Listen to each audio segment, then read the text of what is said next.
नमस्कार, राष्ट्रपोस्ट से मैं पवन केसवानी। छत्तीसगढ़ में अलग अलग घपले घोटाले के मामले में जो नेता और अधिकारी जेल जा रहे हैं उनकी जमानत नहीं हो रही है। गिरफ्तारी के बाद ये लंबे से जा रहे हैं। उनके समर्थक ये आश्वासन देते रहे कि बहुत जल्दी छूट के आ जाएंगे, लेकिन जिस तरह से जांच एजेंसियों ने पुख्ता तैयारी की और सबूतों की कड़ियों से कड़ियों को जोड़ा तो वहां अब लगता है कि छूटना बहुत मुश्किल होगा। ऐसा ही एक बहुत बड़ा घोटाला भूपेश बघेल सरकार के कार्यकाल के दौरान हुआ था, शराब घोटाला।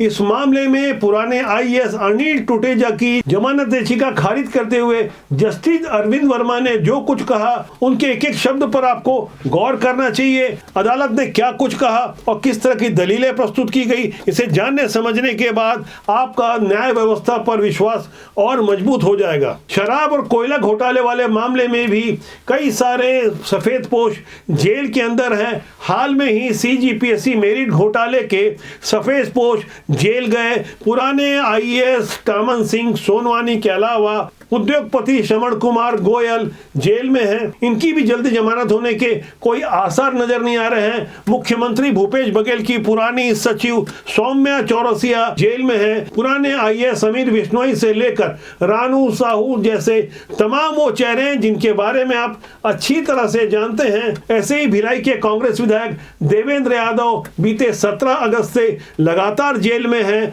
उनके विरुद्ध जो पुख्ता साक्ष्य प्रस्तुत किए गए, उनके वकील उनके समर्थक जिस तरह की दलीलें दे रहे थे, कह रहे थे कि बहुत जल्दी जेल के बाहर आ जाएंगे।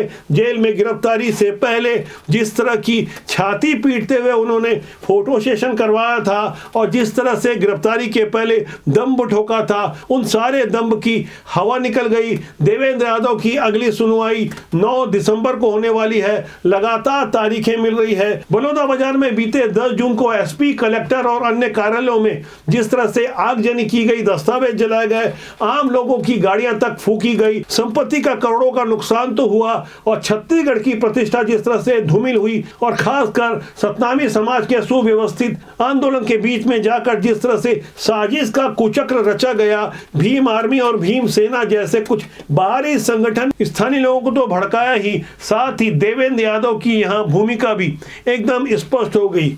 पहले तो कांग्रेस विधायक देवेंद्र यादव बलौदाबाजार पुलिस के नोटिस पर जा नहीं रहे थे। उसके बाद मीडिया में बयानबाजी करने लगे कि पुलिस को बयान लेना है तो उनके पास आ जाए, क्योंकि वो साहब तो विधायक हैं। और जब 17 अगस्त को उनकी गिरफ्तारी हो गई, गिरफ्तारी से पहले जो कुछ भी ड्रामा हुआ और जिस तरह का फोटो सेशन हुआ वो भी लोगों ने देखा। और तो और गिरफ्तारी के बाद भी मोबाइल उपलब्ध नहीं कराया जा रहा था, वही मोबाइल जिसमें साजिश जुड़ी हुई थी, जिसमें वो राज छिपे हुए थे, जिससे पता चलता कि किस तरह से हमारे सफेद खद्दरदारी काली करतूत करते हैं। यदि कोई नेता या जनप्रतिनिधि एकदम साफ है तो उसे जांच एजेंसी और पुलिस के साथ सहयोग करना चाहिए, मोबाइल नहीं छिपाना चाहिए। अब जब मोबाइल उपलब्ध करवा दिया गया और जिस तरह की बातें सामने आई और देवेंद्र यादव की गिरफ्तारी के करीब एक हफ्ता बाद भिलाई से जो युवक पकड़े गए, वही भिलाई जहां से देवेंद्र यादव चुनकर आते हैं। 24 अगस्त को जो 5 युवक गिरफ्तार किए गए, पांचों के पांचों एक साथ गिरफ्तार हुए। उन्हें गिरफ्तार करने के लिए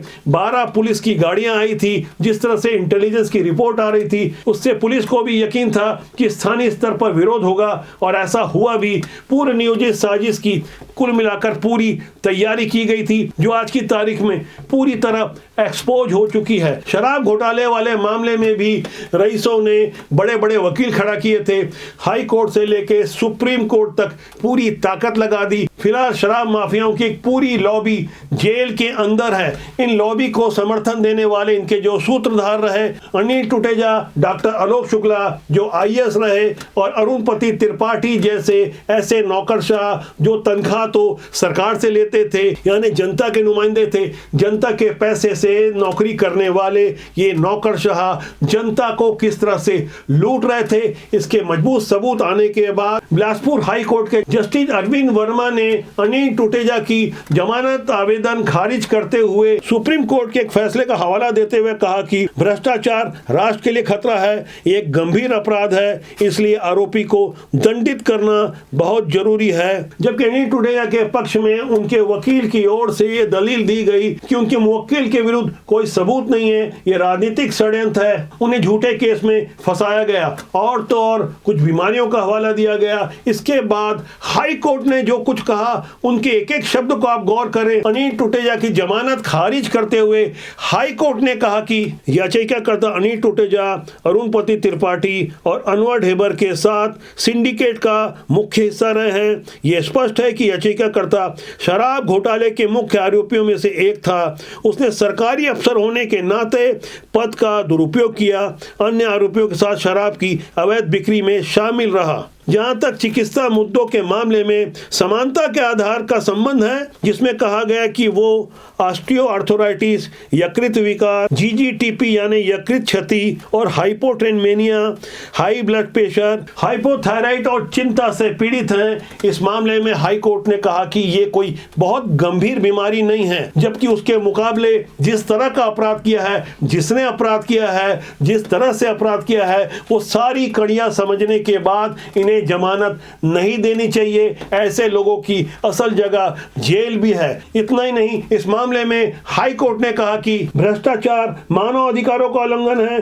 क्योंकि ये जीवन, स्वतंत्रता, समानता और भेदभाव नहीं करने के अधिकारों का उल्लंघन करता है। सिंगल बेंच ने अपने फैसले में यह भी लिखा कि याचिकाकर्ता सहित कई सरकारी अधिकारियों की भूमिका उजागर हुई है।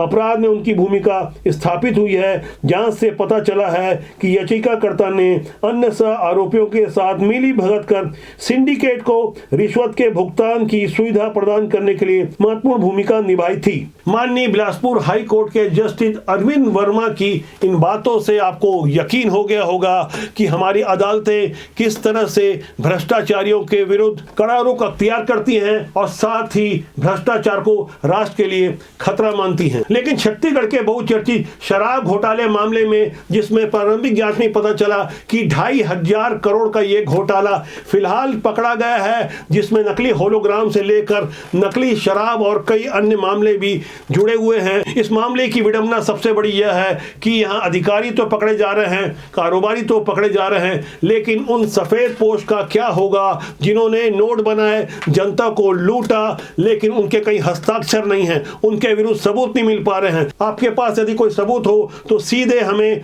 9479273500 में दें। जनता की आवाज को हम उस जनमंच तक पहुंचाएंगे जहां सफेद पोश अपराधियों की असल जगह जेल होनी चाहिए। ऐसे उदाहरणों के कारण आम जनता राजनीति में आने से परहेज करती है। हमारा मानना है कि राजनीति बुरी नहीं होती, उसमें काम करने वाले लोग अच्छे या बुरे होते हैं, इसलिए अच्छे लोगों को राजनीति में आना चाहिए। तो आज के लिए इतना ही। मेरा आपसे आग्रह कि चैनल को देखें, लाइक करें, शेयर करें, सब्सक्राइब जरूर करें।